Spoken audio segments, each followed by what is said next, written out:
परमेश्वर ने अपने नबी योनाह से कहा कि वह नीनवे जाए, जो एक बड़ा और पापपूर्ण शहर था, और वहां के लोगों को चेतावनी दे कि अगर वे अपने बुरे कर्मों से तौबा नहीं करेंगे तो 40 दिनों के भीतर वह शहर नष्ट हो जाएगा। लेकिन योनाह को नीनवे के लोगों पर दया नहीं थी और वह उन्हें चेतावनी देने से बचने के लिए भागने की कोशिश करता है। वह याफा जोपा नामक बंदरगाह से तरशीश नामक जगह के लिए एक जहाज पर चढ़ जाता है, जो नीनवे से बिल्कुल विपरीत दिशा में था।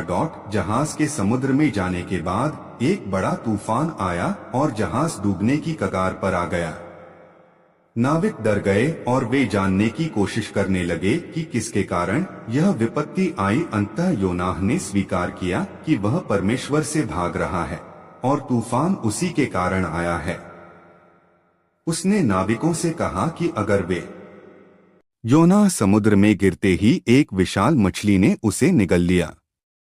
वह 3 दिन और 3 रात उस मछली के पेट में रहा।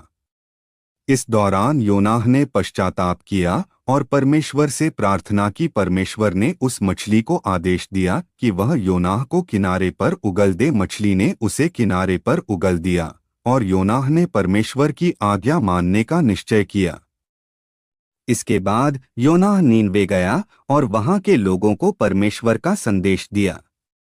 नीनवे के लोग उसके संदेश को सुनकर पश्चाताप करने लगे और उन्होंने अपने बुरे कर्म छोड़ दिए। उनकी पश्चाताप से प्रभावित होकर परमेश्वर ने नीनवे शहर को नष्ट नहीं किया। लेकिन योनाह इस पर खुश नहीं था। उसे उम्मीद थी कि परमेश्वर नीनवे को नष्ट करेगा, क्योंकि वह उन लोगों से नफरत करता था। परमेश्वर ने उसे समझाया कि जैसे उसे योनाह को एक बेल से दया महसूस हुई थी, वैसे ही नीनवे के लाखों लोगों और पशुओं पर भी परमेश्वर को दया आई है।